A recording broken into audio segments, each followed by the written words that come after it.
Hey, welcome to the channel. It's Jack, the muscle and mobility maker with Stronghold Strength and Conditioning. And today, we're going to be talking about what your posture is telling us about your core strength. But before we get into it, make sure you take a moment and hit that subscribe button so that you don't miss out on future content like this.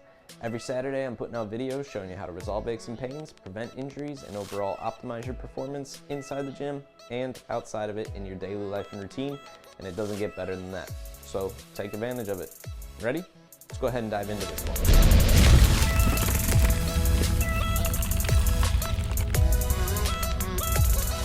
All right, like I said, today we're going to be talking about how your poor posture is negatively impacting your performance overall and what it tells us about your core. And that right there is the important thing to understand, is when you have poor spinal organization and the ability to stabilize that organization is not there, it is negatively impacting your body in a big way. Not just in your daily life and routine, but especially when you go and perform at the gym as well. So this is something that is a larger problem than what we might realize. A lot of us think that we can get a movement done simply because we can replicate something that looks similar to it, regardless of the actual mechanics that are happening underneath that and the actual technicalities that are creating that movement. And we're very task oriented. So what happens is we get told to do so many sets and so many reps, and we have to get that done regardless of what that actually looks like underneath. The quality control is a bit lacking, if we're being honest, in most cases. And that is where we can pay a big price in training aches and injuries and overall limited mobility, because we're not paying attention to that and keeping a high standard for the way that we're moving in our bodies overall. So what I want to do today is take a moment to look at, first of all, what are the faults that we need to be looking for in the spinal column that truly stand out and tell us there is an issue going on that needs some attention. And then secondly, I want to go ahead and look at what is the actual sequencing of what a good core brace looks like and how can you transfer that into your exercises directly so that you know that you are doing a good job and improving that quality control overall. And as a result, you will notice that your posture is going to improve by making this a regular practice and habit overall. So this is big, okay? We're going to actually improve not just your performance in the gym, we're going to go ahead and change how you're moving about in your daily life and bring things back into a better alignment overall with that. So let's go ahead and first of all look at what are the spinal faults that we see. All right, so pretty simple here. There are two main spinal faults that we're going to see happening throughout the majority of individuals that you come across with poor posture and issues, challenges there. So the first one is going to be what would be an excess curvature of the lumbar spine here. So what you'll see is that my back gets a severe arch at the lumbar spine. My pelvis is tilted anteriorly. Okay, so you can see that my pelvic bones are pointing down toward the floor, and this is altering the mechanics of what's happening from my lower body down into the floor. Okay, so it's a very arched lumbar spine, putting a lot of pressure in that range and causing a lot of issues from this positioning. Now, some of the things that happen when we alter our spinal column like this is that it's already going to decrease the ability of our hips to create stability. So we're mechanically changing what our body can do from that spinal column down into the floor, which is a big problem when we go to actually load up and carry weight. So imagine putting a bar on my back, and now I have extra weight on an already dysfunctional system here at my core, poorly braced core, and I'm putting excess pressure in that range where it's all getting dumped in that lumbar spine. Now, my body's first reaction is it's going to protect my central nervous system at all costs. So it will limit my mobility right from there so that I'm not going to break my back and paralyze myself. It's willing to sacrifice the limbs because I can get by if something gets injured down below that. But the overall protection of the central nervous system is one of the biggest keys there.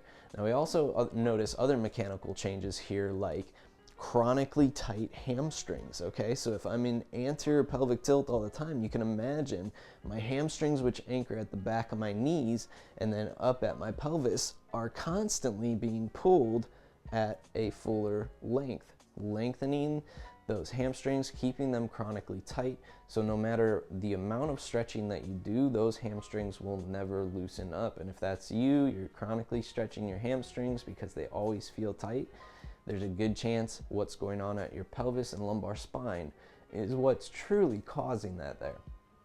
Now, the second spinal fault that we generally see is a flexion fault up at the top of the body. So a rounding head forward posture and a thoracic rounding of the spinal column.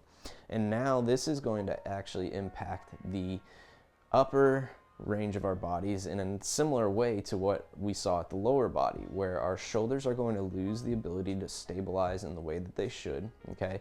First, because the scapula can no longer retract and depress the way that they're designed to and anchor to the body.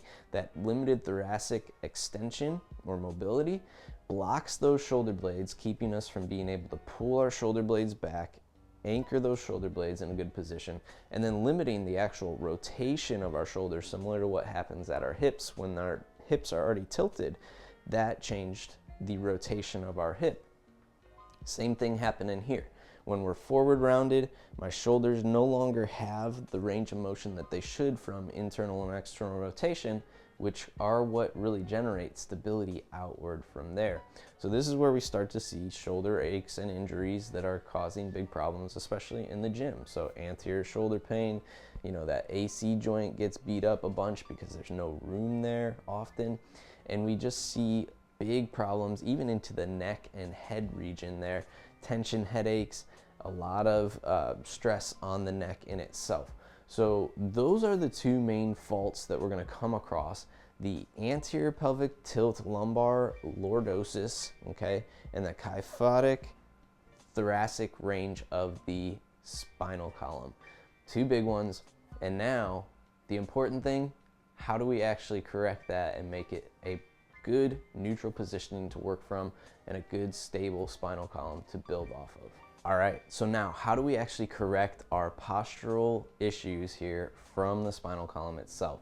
Well, the biggest way that you could do that is creating a reproducible bracing sequence of your spinal column, okay? Now this is something that's going to take repetition and practice in your daily life, okay? Transferring it into how you're sitting, how you're actually standing, and into your training as well. And this is something that you would use in the setup of an exercise prior to actually taking on the load at any point in time. And that's very important. The setup should take just as much time, if not more, than the actual execution of the exercise itself, because we are being very conscious of the quality control here in the exercise itself. So what we want to do is build it from the floor up if we are standing, and there's going to be three main areas that we are focusing on overall. So it's going to be what's going on around our pelvis, of course, okay, what's happening in the midline connecting this, okay, and then what's above that up at the shoulders, head and neck range going on. All right, so what we want to start with is actually flexing our butt. Okay, when I flex my butt, what I'm doing is not only extension of the hip, but I also externally rotate my hip as well. So extension of the hip plus external rotation. And external rotation, you're gonna see your knees actually rotate open. So if you watch my knees here, we're gonna go from parallel to one another to rotating open, and that is my external rotation, okay? Now my legs don't necessarily bend, they're also not locked out, okay? They're straight with that external rotation and extension of the hip so that I feel my glutes flexing and stabilizing my pelvis. First of all, that should be the very first thing you notice, which should already start to bring your pelvis back into a more neutral positioning, all right? That's something that you should feel right away. Next, we're gonna build on that by adding the pull of the ribs toward the pelvis. So we want to bring our ribs toward our pelvis and connect this section here. So now my abs are actually engaging, okay? That's the simple way of putting it.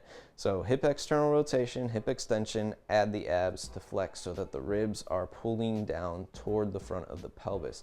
And what you can do to test this a little bit is take your index finger and push on your ASIS, which is the front bone of your pelvis on each side here. And then you can feel your thumbs up on the lowest ribs. And you can imagine that if I'm in lordosis, okay, that lumbar lordosis, those are going to be stretched out, okay?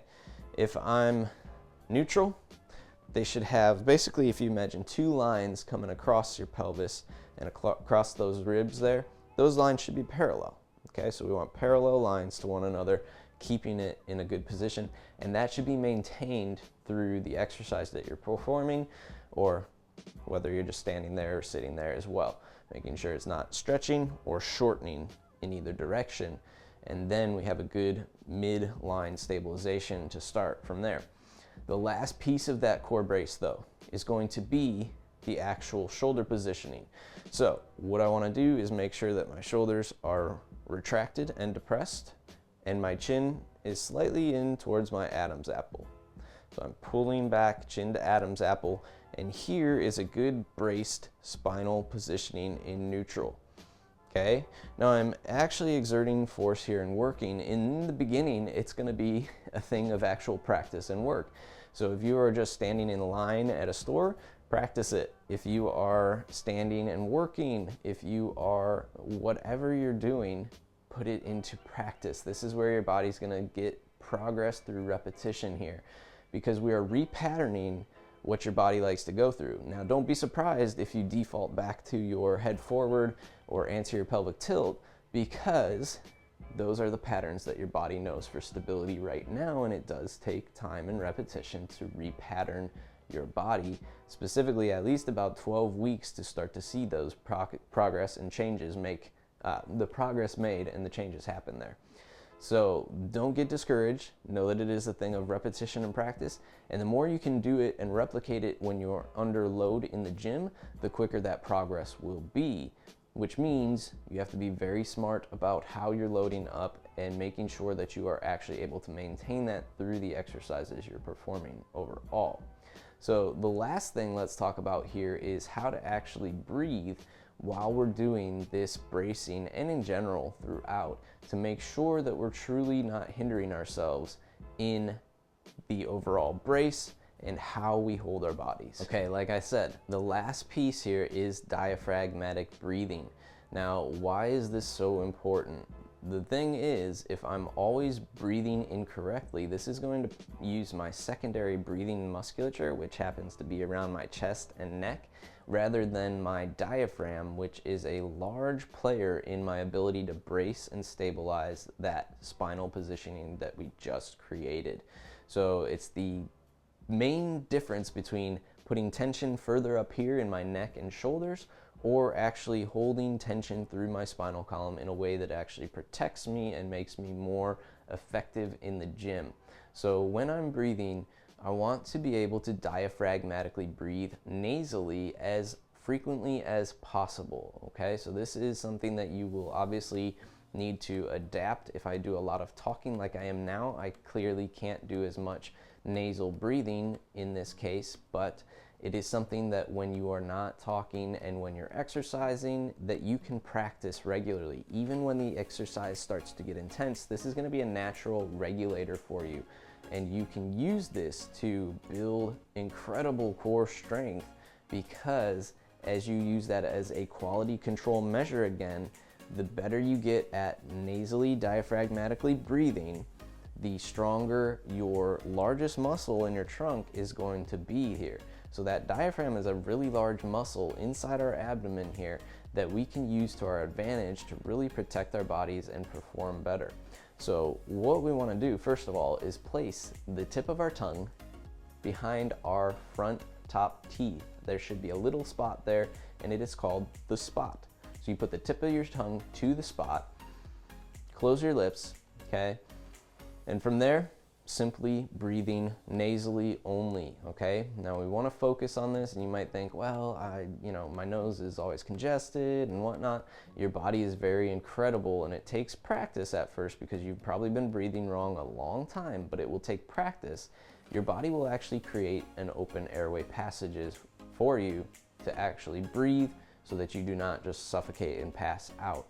But you do have to trust and practice in this repetition here.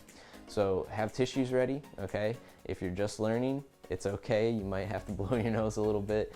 It's going to open up naturally. Your body will learn that it has to adapt in this situation. So the more you can practice this nasal diaphragmatic breathing, I usually do it at night when I'm sleeping through mouth taping, or I'll practice it in just quiet times when I'm simply watching TV or hanging out around the house and not doing much, okay? So tongue between, or to the back of the teeth at the spot there, okay? Mouth closed, and then from there, I'm breathing strictly through my nose. What I wanna feel, and I could do this with one hand on the stomach, one hand on the chest, is that I breathe in and I feel my abdomen actually expand, and it should be a 360-degree expansion. Okay, so I want to feel the expansion through into my low back and rib cage, out into my obliques, out in my abdomen. And then the last point for it to reach would be my chest when I'm knowing that I'm reaching my max capacity to breathe in here. So breathing in, filling the abdomen first, and then contracting the abdomen to actually exhale that air back out. And you can see that there's intra-abdominal pressure built up, which is going to stabilize the spinal column with the air coming in, but then also there's that muscular contraction on the exhale that stabilizes the spinal column on the exhale out. So we have stability in both directions by breathing that way and being able to control what our breath is doing. Again, simple way to practice this: lay on the floor, put one hand on the chest, one hand on the abdomen, try and breathe in deeply and controlled through your nasal passages only, and exhale through those nasal passages only, controlling the tempo of the breath so you can build up the time that you are breathing in, build up the time that you are actually controlling that exhale out, and just work on it simply in that way. It will help you improve your overall brace, okay, as well as your positioning and posture, because we'll no longer be using this to breathe. Even seeing things such as like jaw structural changes because of you learning how to place the tongue where it needs to be and close the mouth in the structure that it should be in can be a big thing with how you're breathing. All right, and there you have it. What your posture can tell us about your core stability and your ability to control your core in exercise and in your daily life and routine. If you like this video, make sure you let me know by clicking that big thumbs up down below, and take a moment to share this one with a friend who's been trying to work on their posture and struggles, or at least knows they have postural challenges and would like to work on it. Make sure you pass it their way so that they have something to work with from here. If you're somebody who would like direct help improving your posture through training and mobility techniques, overall strengthening your body and moving better over a 12-week period, what I want you to do right now is drop down below in the description, fill out a coaching application, and schedule your mobility blueprint call. From here, we'll get you scheduled for an assessment there. We'll look at how your body is currently moving, what the posture currently looks like, where your challenges are, and if you have any challenges in the forms of aches and injuries, we can also address those at the same time so that we make sure you are working back at your fullest capacity without aches, without injuries, without the pain, and overall improving your posture and strength through mobility and strength training. So if that's something that sounds like you need help with directly and you would like to work on it, what I want you to do is drop down below in the description right now and fill out that form, schedule that call, and we'll get you moving in the right direction. Last but not least, if you have not already, make sure you take a moment and hit that subscribe button so that you don't miss out on future content like this. Every Saturday, I'm putting out videos showing you how to resolve aches and pains, prevent injuries, and overall optimize your performance inside the gym and outside of it in your daily life and routine, and it doesn't get better than that. Welcome to the Stronghold Army. We'll see you next week.